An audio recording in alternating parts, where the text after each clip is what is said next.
Hola, ¿qué tal están? En esta semana vamos a centrarnos en el tema de la migración y el derecho al trabajo.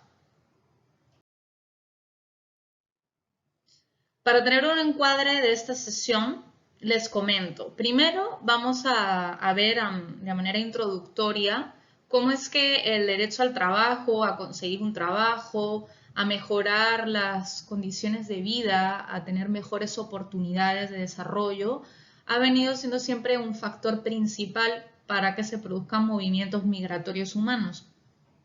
En segundo lugar, exploraremos con detenimiento cuál es la normativa y los estándares internacionales que aplican para la protección de las personas trabajadoras migratorias e inclusive también para sus familiares. Después veremos cuál es la normativa nacional aplicable a personas migrantes que vienen a trabajar al Perú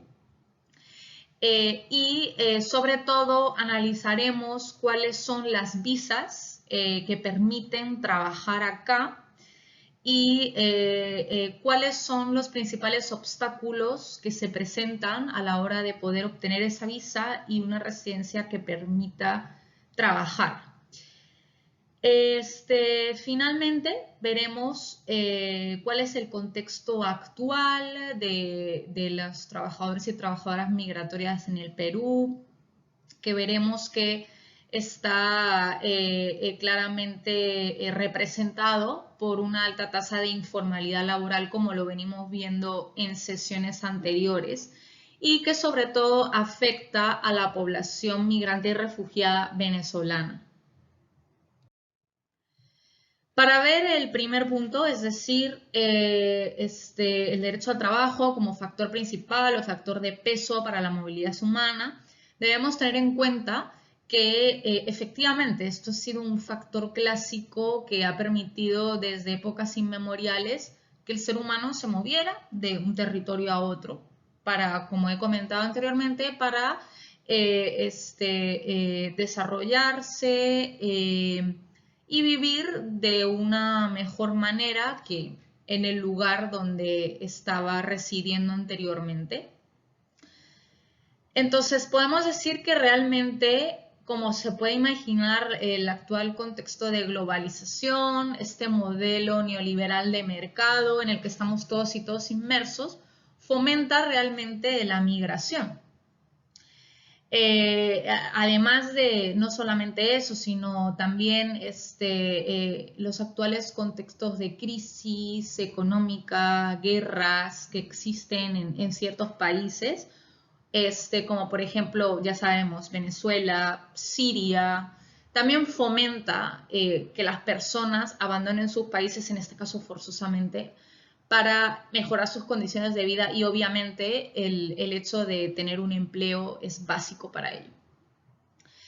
¿Qué es lo que ocurre? Que este modelo neoliberal y de globalización en el que estamos lo que hace es que también fomenta entre los estados el hecho de aplicar políticas restrictivas y punitivas en materia migratoria en lugar de abrir sus fronteras. Por muchos factores que tienen que ver obviamente con un tema de no estar en la agenda política de los estados, el hecho de preferir obviamente a sus nacionales respecto a extranjeros por un tema de estereotipos y xenofobia, como ya venimos viendo durante todo el curso. Entre estos factores que fomentan las diferencias, el hecho de rechazar al otro o a la otra, en este caso el migrante, que incitan precisamente a que cada vez las políticas sean más y más restrictivas, lamentablemente. ¿Qué trae ello como consecuencia? Pues el fomento de actividades ilícitas, sobre todo mafias que operan alrededor del mundo y que objetualizan a seres humanos para traficar con ellos y llevarlos engañados muchas veces de su país de origen a otros para trabajar en condiciones de esclavitud, de ser tratados como víctimas de trata de personas o trabajos forzosos o en condiciones muy precarias, sin poder tener un trabajo digno y que por tanto el empleo de estas personas sea muy precario y muchas veces, de todas maneras, aunque no sean víctimas de trabajo forzoso o de trata, sí hace que muchas de estas personas trabajen en condiciones de informalidad y por tanto sin acceder ni siquiera a ningún tipo de seguridad social.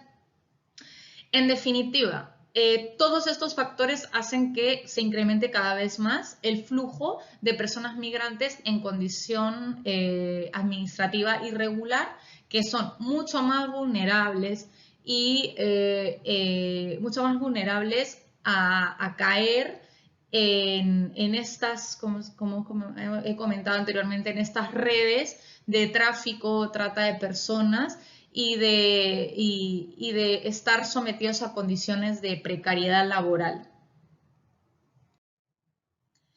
Respecto a la normativa y a los estándares internacionales para la protección de las personas trabajadoras migratorias, voy a centrarme sobre todo en cuanto al Sistema Universal de Derechos Humanos, en la Convención para la Protección de todos los Trabajadores Migratorios y sus Familiares del año 1990 y posteriormente en una opinión consultiva de la Corte Interamericana del año 2003, donde aparecen los estándares interamericanos respecto a migración y trabajo, como estamos viendo.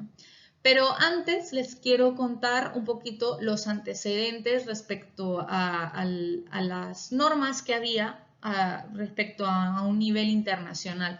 Pues bien, desde antes de que existiera esta convención que les hablaba de Naciones Unidas, antes de que se estableciera incluso el Sistema Interamericano de Derechos Humanos, los estados en todas las regiones del planeta han venido celebrando acuerdos o bien regionales, o bilaterales para proteger y garantizar los derechos de los trabajadores migratorios que iban de un país a otro y de sus familiares. Entonces eran acuerdos que solamente regían a un nivel, como decía, de a dos estados o de algún conjunto de estados.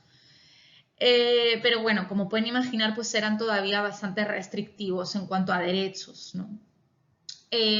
Posteriormente, la creación de la Organización Internacional del Trabajo, que es una agencia de las Naciones Unidas, que además tiene larga data de existencia, ha ido estableciendo como parte de su mandato una serie de convenios aplicables a todos los estados que forman parte de la Organización Internacional del Trabajo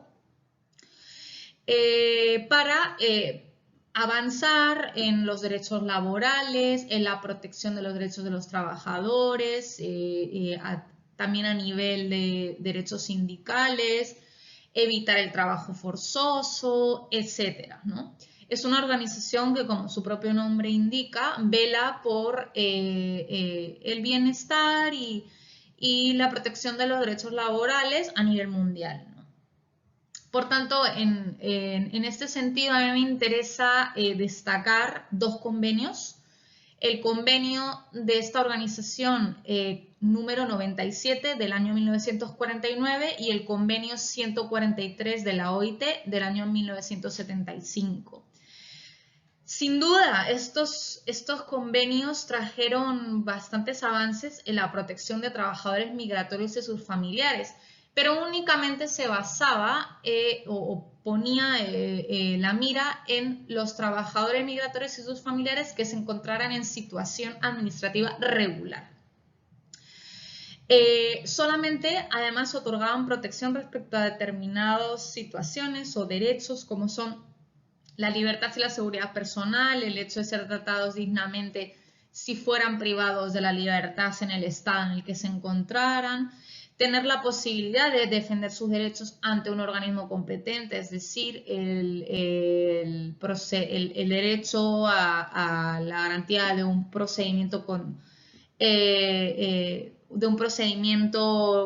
como cualquier otro nacional, el hecho de no correr con los costos de la expulsión en su caso de que se diera, y establecía una serie de materias en las cuales regía el principio de igualdad de oportunidades y de trato, en materia como puede ser el empleo, derechos sindicales, de seguridad social y de impuestos y otras contribuciones. Por lo tanto, ya tenemos un marco de protección a trabajadores migratorios y sus familiares que cada vez va siendo un poquito más elevado, si bien todavía solamente incluye a personas que tienen los documentos en regla en el país de que se encuentre para trabajar. Ahora bien, llegamos al año 1990 y felizmente se aprueba la Convención Internacional sobre la Protección de los Derechos de todos los trabajadores migratorios y de sus familiares por parte de la Asamblea General de las Naciones Unidas, ya que los estados, parte de las Naciones Unidas, creían que era necesario dar un paso más adelante en la protección de los derechos laborales para todas las personas que migraran de un país a otro, y había que otorgar un plus de protección con más derechos y además un plus en su ámbito de aplicación. Entonces, sin duda, sí les tengo que comentar que es notorio el hecho de que, a pesar de ser aprobada esa convención en el año 1990, no entra en vigor hasta el año 2003, cuando por fin se consigue que ratifiquen el número mínimo de estados, que son 20 estados, para que entre en vigor. Así que pueden hacerse una idea de que realmente fue objeto de mucha controversia, de mucho debate dentro de las Naciones Unidas. Como siempre les digo, ¿por qué? Porque los movimientos migratorios humanos siempre son una cuestión política de los estados.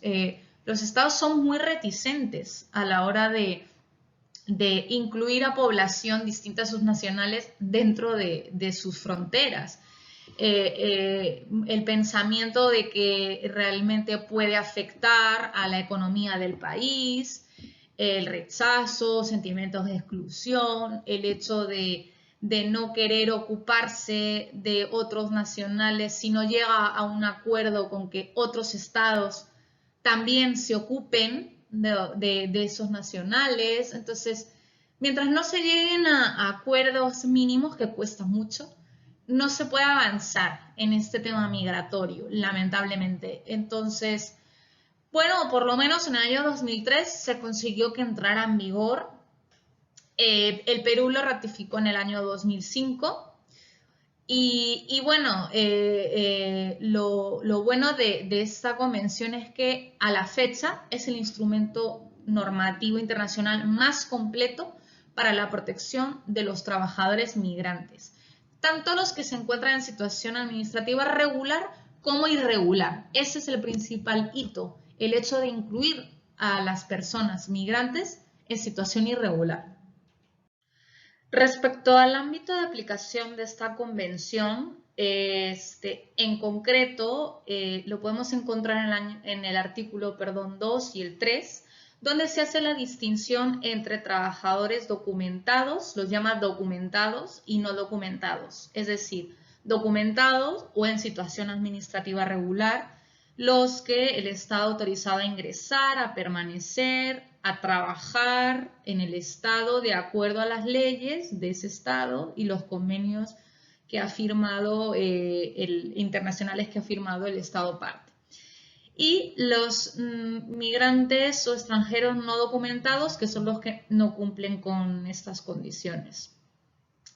Además, en el artículo 3 se dispone que los familiares de esos trabajadores migrantes, que también están incluidos en la convención, son las personas casadas con estos trabajadores migratorios o que tengan una relación equivalente al matrimonio, los hijos o hijas de estos, e incluso podrían ser otras personas a cargo del trabajador o trabajadora migratoria que sean reconocidas como familiares por la legislación interna del Estado u otros convenios. Es decir, se podría considerar también a familiares a cargo, abuelos, abuelas, tíos, etcétera, sobrinos, eso de acuerdo al caso concreto y a la legislación que aplique en su caso.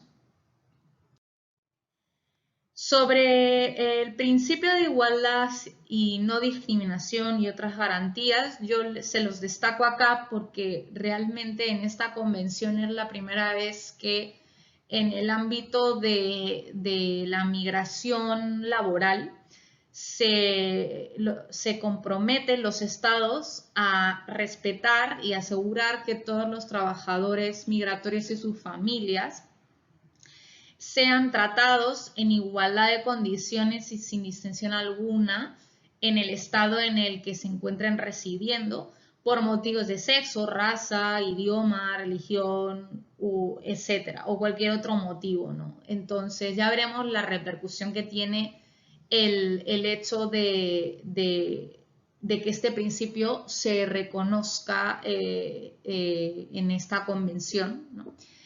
Y también aparecen derechos relativos al debido proceso que ya mencionaba anteriormente. Se materializa sobre todo en el hecho de que ningún migrante trabajador de su familia sea retenido ni detenido de manera arbitraria. Ojo, como vemos, también aplica a los migrantes en situación irregular.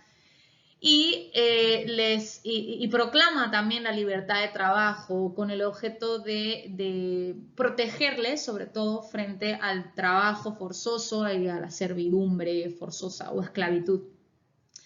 Y también se establece la prohibición de ser tratado de manera cruel, inhumana o degradante. Además, en otra parte de la convención se establece una amplia gama de derechos para estos trabajadores migratorios y sus familiares. Y aquí les indico algunos de los más importantes. El hecho de poder salir de cualquier estado libremente para migrar a otro y trabajar allá, e incluso de retornar al estado de origen en cualquier momento. Derecho a la vida, a no ser sometido a trabajo forzoso, como he comentado antes, libertad de pensamiento, de conciencia y de religión, ligado obviamente al principio de igualdad y no discriminación de trato. Y también se les otorga derechos básicos de índole cultural, político, social y económico, sobre todo para procurar realmente la inclusión social de estas personas en el estado de recepción. Y también derechos vinculados con el proceso migratorio en sí, y muy importante es el derecho de todo migrante, trabajador y su familia de acceder a la asistencia consular de su propio estado en caso de ser retenidos, protegerles contra la confiscación o la eliminación de sus documentos de identidad, muy ligado al tema de evitar el tema de la trata de personas, por ejemplo. Protección contra la expulsión colectiva, que está prohibida a nivel general, pero aquí ya se establece esta protección. Y un hito muy importante, ¿no?, que es el artículo 25, y es sobre todo el hecho de que la Convención mencione que los trabajadores migratorios gozarán de un trato que no sea menos favorable que el que reciben los nacionales del estado de empleo. Es decir, aquí los estados que ratifican este convenio, entre ellos, repito, el Perú, tienen que garantizar que todas las personas trabajadoras, tanto nacionales como extranjeras, en situación administrativa regular o irregular, tienen que estar plenamente protegidas por la legislación laboral, en este caso del Perú o del país de empleo en el que se encuentre. Tengamos muy en cuenta, por favor, este artículo 25 y veamos si realmente se está cumpliendo o no. También, bueno, les destaco otros derechos laborales y de seguridad social que tienen garantizadas estas personas, como la protección contra el despido arbitrario, prestaciones de desempleo, acceso a otro empleo en caso de quedar sin trabajo y el hecho de poder transferir remesas a sus familiares en su estado de origen sin estar sujeto a tributaciones más elevadas o gravosas para evitar abusos. Finalmente, comentarles que esta convención de la ONU como toda convención de Naciones Unidas, tiene, por supuesto, un comité formado por expertos y expertas que lo que hacen es velar porque los países que se han adherido o ratificado a la convención están cumpliendo eficazmente con las disposiciones de la convención. Y también es un comité que incluso les orienta a los estados para poder interpretar de la manera adecuada las disposiciones de la convención. Y obviamente de asesoría técnica al estado que requiera sobre cómo implementar la convención. Pues bien, esta convención tiene, como ya he mencionado, un comité ante el cual, para poder realizar bien sus funciones, los estados tienen que presentar cada 5 años un informe sobre las medidas que han venido adoptando para cumplir con la convención.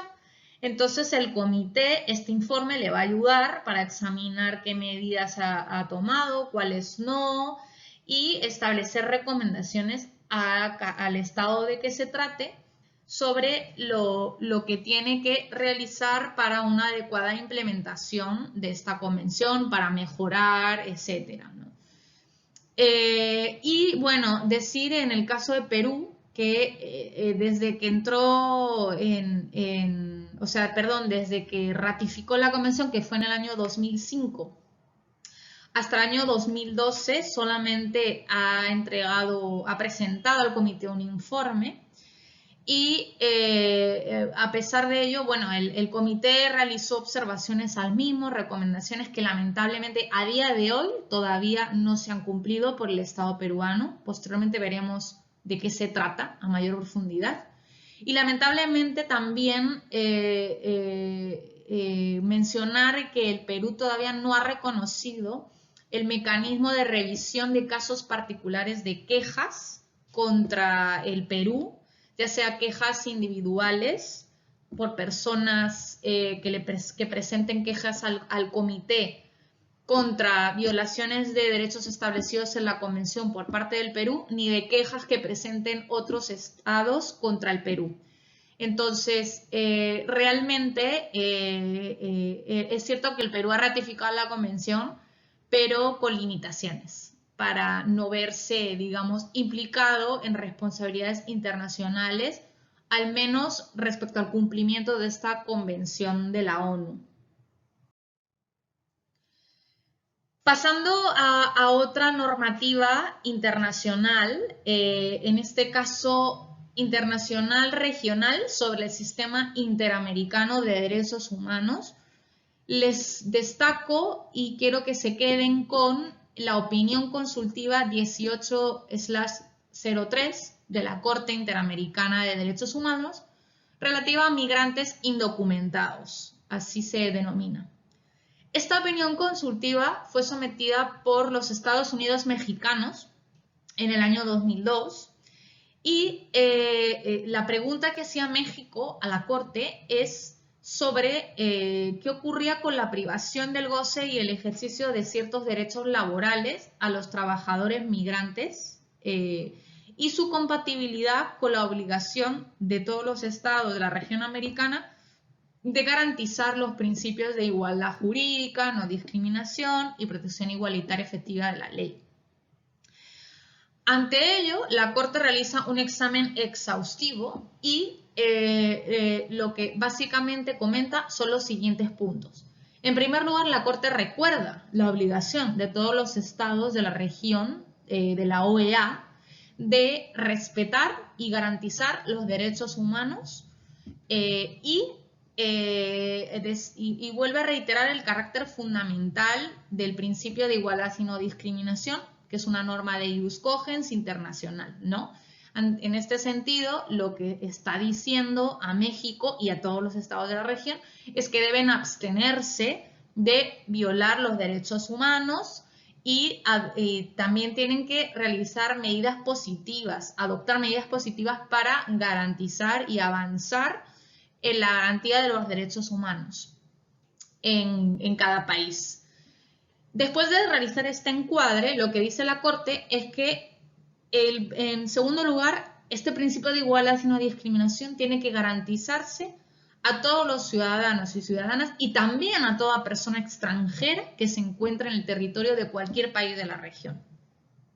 Si bien también la Corte permite que se otorgue un trato distinto o diferenciado a personas migrantes, tanto documentadas o no documentadas, con respecto a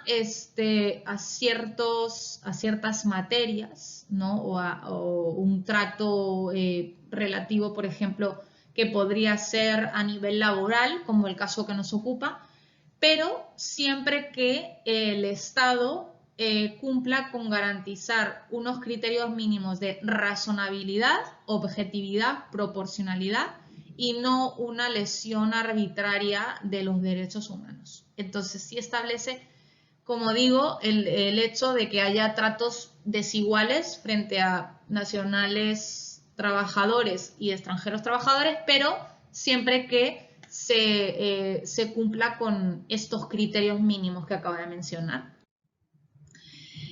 Y lo que hace a continuación la Corte es, respecto a los derechos laborales, establecer que la calidad migratoria de una persona no puede justificar que se la prive del goce y ejercicio de sus derechos humanos laborales, que tienen que ver con lo laboral, como hemos dicho, protecciones respecto al despido, el hecho de promoción del empleo, seguridad social, entre otros, ¿no? Y recuerda a los estados de la región su obligación de vigilar la efectividad de estos derechos laborales, entre ellos la obligación también de fiscalizar el efectivo cumplimiento de estos tanto a nacionales como a extranjeros. Además, recuerda que los estados son responsables internacionalmente cuando toleran acciones practicadas por terceros que perjudican a los trabajadores migrantes. Es decir, está la consecuencia de que no vigilen la efectividad de los derechos laborales, que podrían ser responsables internacionalmente, al menos ante el Sistema Interamericano de Derechos Humanos. Entonces, tengamos muy en cuenta este punto, ¿no? Para después analizarlo a mayor profundidad. Entonces, teniendo en cuenta el marco normativo internacional que acabamos de examinar, ¿cuáles son los instrumentos normativos que el Perú ha adoptado en materia de regulación del trabajo de personas migrantes que vienen al país? En ese sentido, nos interesa poner el foco en dos instrumentos normativos. Por un lado, el Decreto Legislativo número 1350, es decir, la conocida Ley de Migraciones y su reglamento, y el Decreto Legislativo número 689, que es la Ley de Contratación de Trabajadores Extranjeros en el Perú y su reglamento. Y fíjense que aquí les destaco respecto a la Ley de Contratación de Trabajadores Extranjeros el artículo 1, que establece claramente la preferencia del Estado peruano de contratar a trabajadores nacionales por sobre a los trabajadores extranjeros. Y todo lo que implica esa primera disposición, ¿no? Pues bien, si yo soy una persona migrante y vengo al Perú y deseo establecerme para trabajar, ¿qué es lo que tengo que saber o que tengo que tener en cuenta a la luz de esta normativa que les he mencionado? La ley, el reglamento de migraciones y la ley de contratación de personas extranjeras en el Perú. Bueno, en primer lugar, yo como extranjera puedo acceder bien a una visa temporal que me permita permanecer de una manera temporal, léase menos de un año en el Perú y poder realizar actividades laborales, pero sin ánimo de una residencia permanente en el tiempo, o bien acceder a una residencia más prolongada porque quiero trabajar y en ese caso me van a dar una residencia como trabajadora residente me van a dejar permanecer aquí si es que quiero trabajar más de un año, pero con la condición de que cuando pase ese año voy a tener que solicitar expresamente una prórroga de mi visa como residente para seguir trabajando un año más. Les comento, si yo soy una persona de nacionalidad no venezolana y tengo una visa de trabajador residente, ok, que como les he dicho, me da la opción de poder trabajar durante un año, la prorrogo y me dejan trabajar otro año, la prorrogo otra vez y me dejan trabajar un año, al tercer año que yo esté solicitando al Perú, que quiero seguir trabajando, tengo la opción de pedirle una visa diferente. Es decir, le puedo pedir ya la visa de residente permanente porque le estoy demostrando que yo estoy quedándome durante bastante tiempo. Y además eso me va a mí a evitar que tenga que seguir año tras año tras año pidiendo prórrogas anualmente, lo cual no tiene ningún sentido. ¿Ok? Eso por un lado. Por otro lado, ¿qué pasa si yo soy una persona migrante venezolana, ¿no? Distinta a una persona refugiada o solicitante de refugio. Ojo, es muy importante que distingan esto, porque si yo he sido, si yo estoy en un trámite, o sea, pongamos, soy una persona venezolana y estoy solicitando el refugio y estoy en el trámite de solicitud de refugio, como ustedes ya saben, me van a dar un carnet que se llama carnet de solicitante de refugio, ¿ok? Y ese carnet me va a permitir trabajar temporalmente, ¿ya? Si luego, posteriormente, me otorgan la calidad de refugiada, también me van a dar, posteriormente, una visa, ¿ok? Pero no es la visa que les estoy comentando de trabajador temporal ni de trabajador residente, sino que va a ser una visa especial que acredita mi condición de refugiado. Pero tanto esa visa, ¿ok? Como la documentación que te otorgan por ser solicitante de refugio, tiene ¿cómo les puedo decir? Tiene un tratamiento distinto a lo que les estoy comentando ahorita, que es la normativa estándar de aplicación para un migrante como tal, de cualquier nacionalidad que viene al Perú y que viene a trabajar. Así que, por favor, muy importante, no confundan los solicitantes de refugio con los refugiados con una persona migrante X que quiere trabajar acá. ¿Por qué? Porque, como hemos visto, la calidad de refugiado y de solicitante de refugio es una calidad que va más allá de migraciones o de lo que el Perú pueda decir. O sea, es un estatuto internacional, como lo venimos diciendo en muchas clases anteriores, con su propia ley, su propio reglamento, sus propios derechos, etcétera, ¿no? Otorga una protección mayor y diferente a lo que estamos hablando acá en esta sesión de un migrante que venga al Perú a trabajar, como puede ser mi caso, como migrante española que viene a trabajar al Perú y que está trabajando en la Universidad Católica como docente, ¿ok? O sea, yo no soy ni refugiada ni solicitante de refugio, entonces la normativa es distinta. Teniendo claro eso, estamos bien, ¿ya? Y por otro lado, tendríamos un tercer supuesto, que es si yo soy una persona migrante venezolana, ¿ok?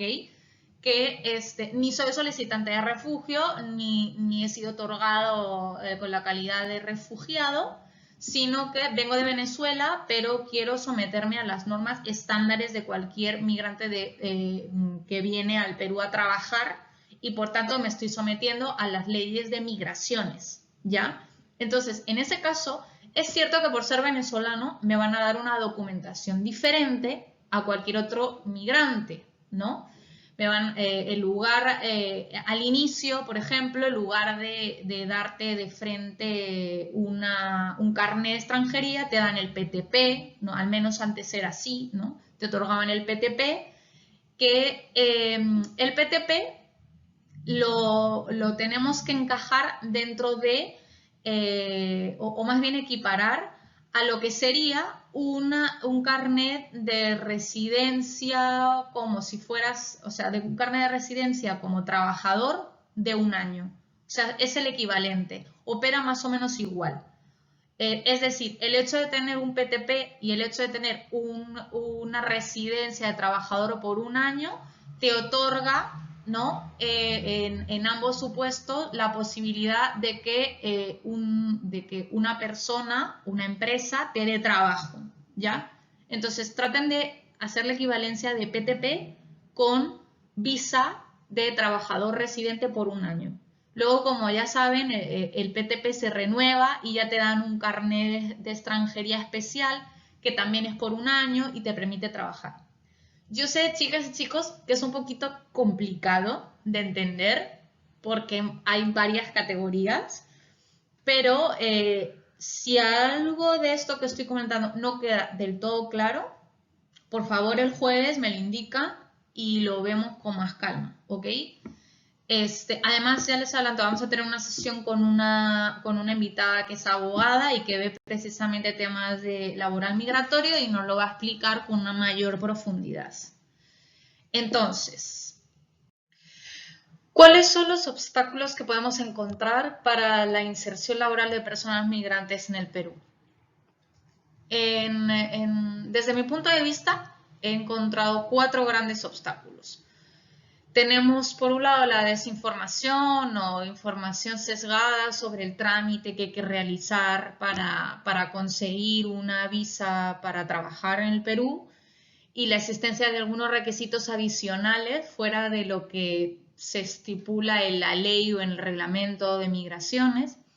La falta de coordinación entre el Ministerio de Trabajo y Promoción del Empleo y Migraciones, que son los dos entes clave que articulan, deberían articular en el proceso o trámite para conseguir una visa como residente trabajador.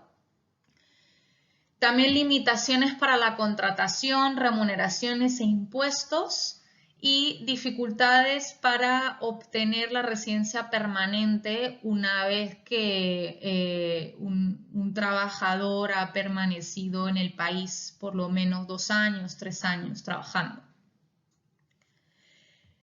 Entonces, en ese orden de ideas, pasando al primer obstáculo, que es el de las limitaciones para la contratación, remuneraciones y otras limitaciones, para que una persona pueda ser contratada, una persona migrante pueda ser contratada en una empresa peruana, se tiene que encontrar dentro de unos límites porcentuales de la empresa que lo contrata.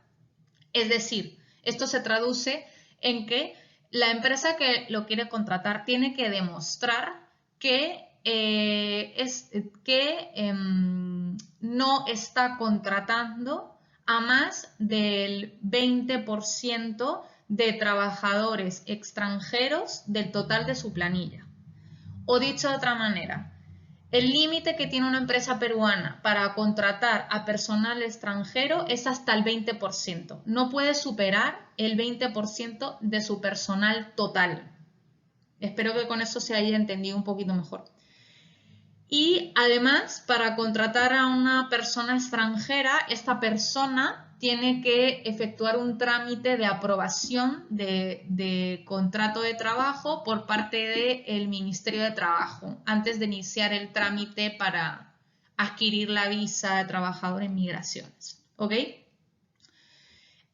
Además, en cuanto a las remuneraciones, la empresa peruana que contrata a un extranjero nunca puede pagarle más del 30% de las remuneraciones totales de su planilla, ¿ok? Y existen también otras limitaciones que yo he colocado, que he identificado por por la doctrina y por la experiencia personal. El tema del periodo de prueba, ¿ok? ¿Qué quiero decir con esto?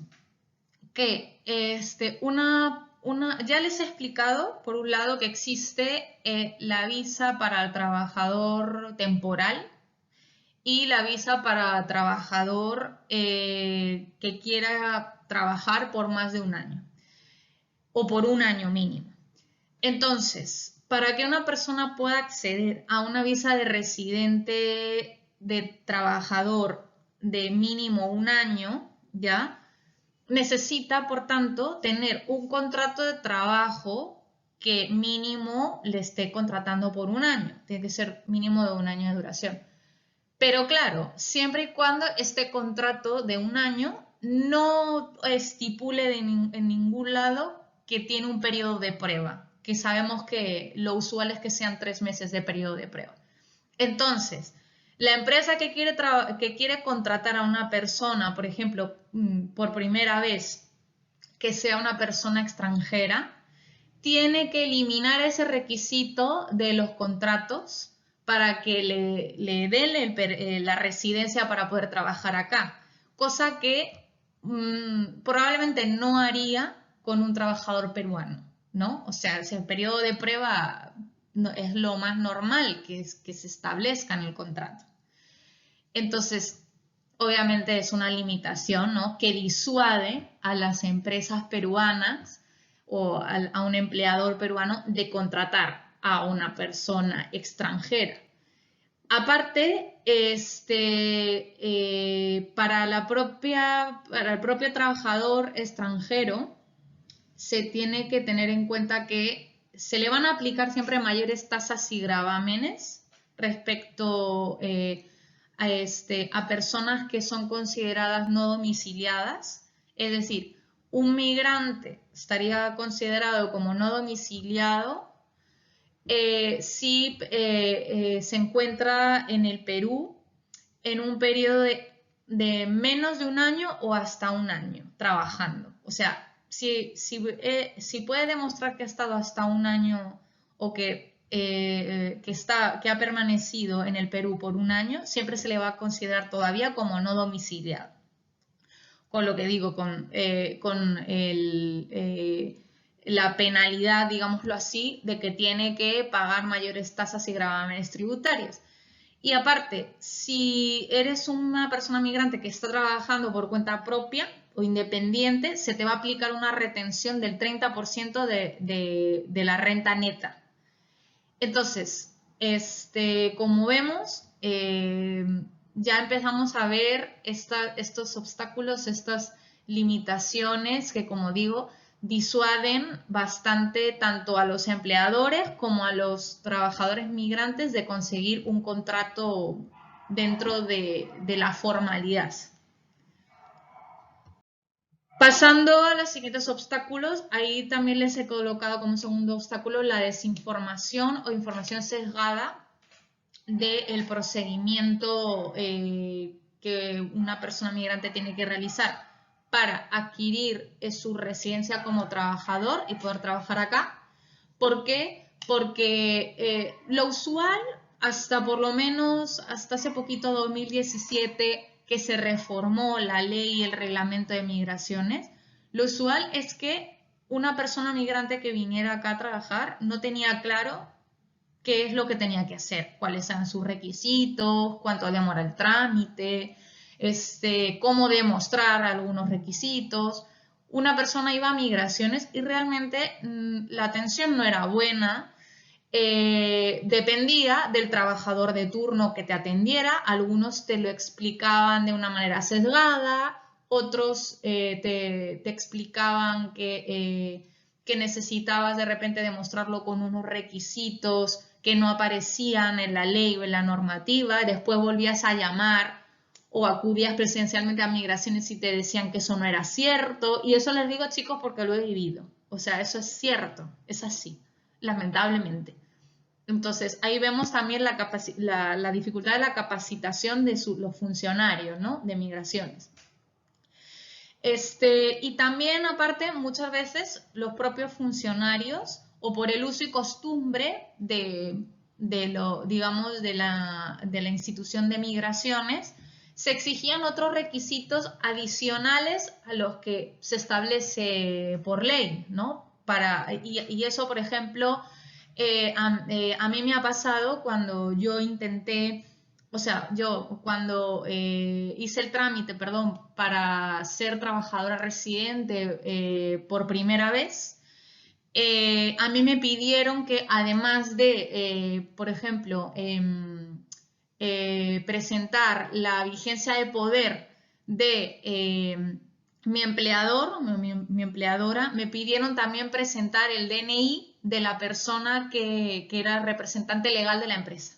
Y eso no aparecía, yo les juro, no aparecía en ninguno de los requisitos del TUPA de migraciones, de la ley, de su reglamento. Pero simplemente lo tenía que entregar, porque si no, me decían, bueno, si no, usted señorita, haga lo que quiera, pero no le vamos a admitir el trámite.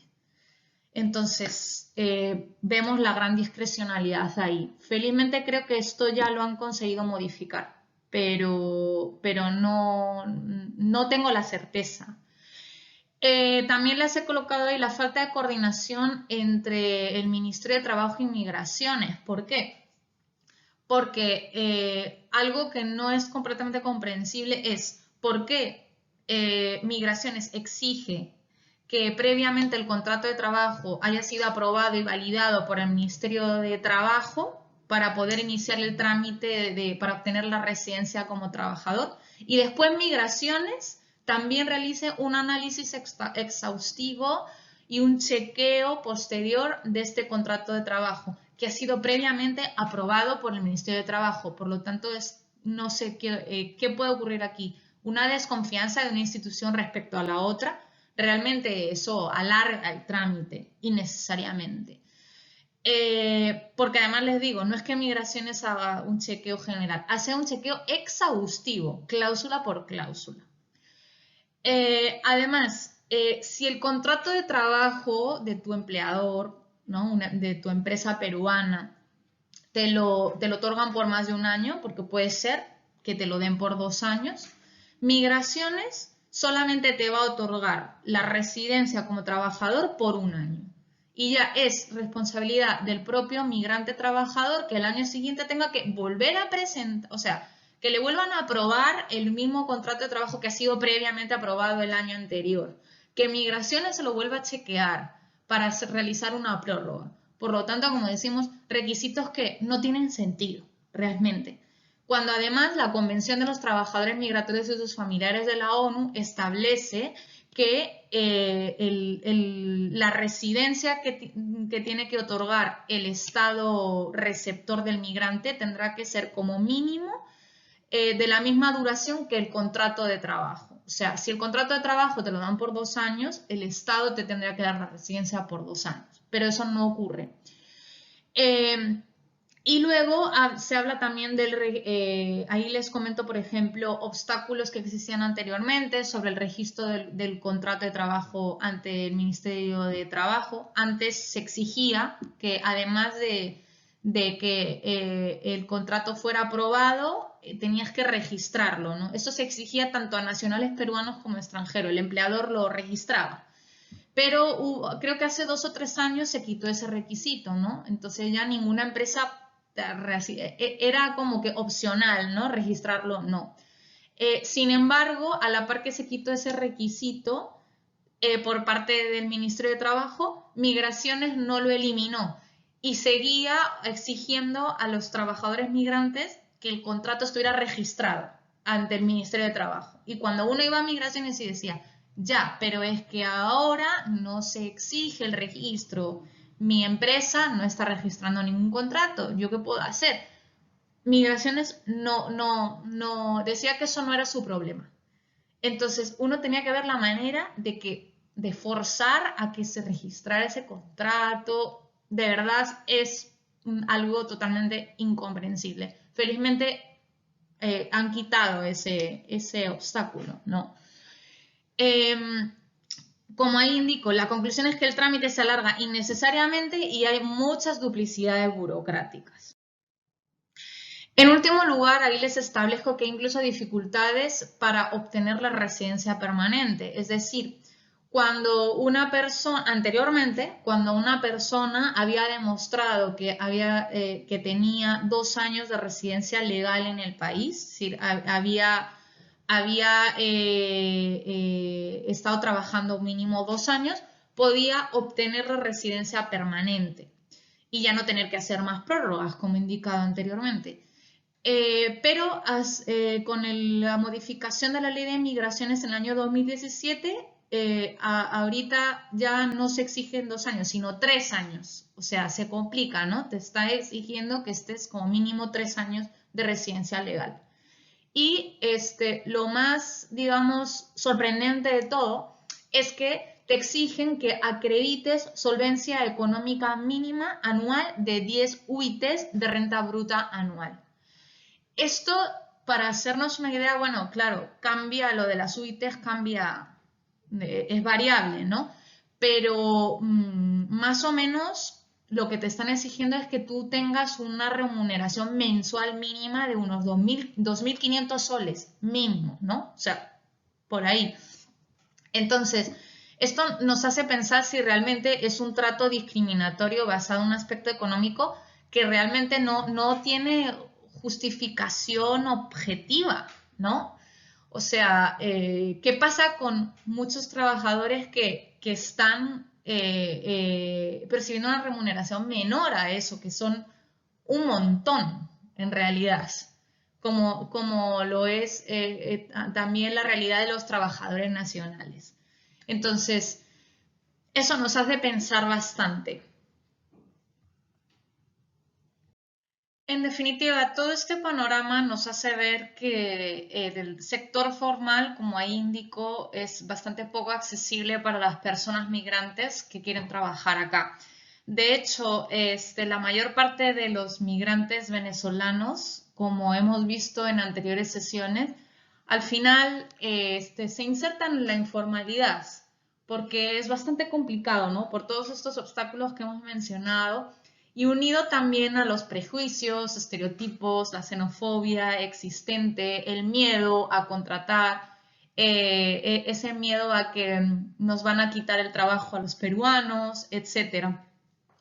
Es por ello que yo les quiero hacer reflexionar con el capítulo del informe del Banco Mundial que les he solicitado que puedan leer sobre si realmente estos miedos, estas, digamos, creencias de que realmente las personas migrantes o sea, no deben estar en igualdad de condiciones que las peruanas en el tema de empleo y derechos, y sobre todo ahora la migración venezolana, si realmente eso no es más que ideas que no reflejan la realidad, cuando lo que estamos viendo en ese informe es que realmente estas personas, sobre todo la población joven venezolana, calificada, puede realmente aportar al crecimiento de la economía peruana, al crecimiento del Producto Bruto Interior, en definitiva, a un mayor desarrollo de la sociedad. Pero para ello necesitan una oportunidad de inclusión social, de apoyo del Estado, medidas, programas sociales que realmente les inserten de una manera más fácil en el mercado pero para ello, claro, tendremos que derribar estas creencias que está en la ciudadanía. Así que espero que, para no extenderme más, el próximo jueves sigamos conversando más, que me cuenten sus impresiones sobre los indicadores sociales que aparece en el informe del Banco Mundial respecto a la población migrante venezolana, si consideran que es cierto que pueden aportar o si sigue habiendo limitaciones que de repente no se pueden superar, etc. Así que bueno. Nos vemos entonces pronto y que todo les vaya bien.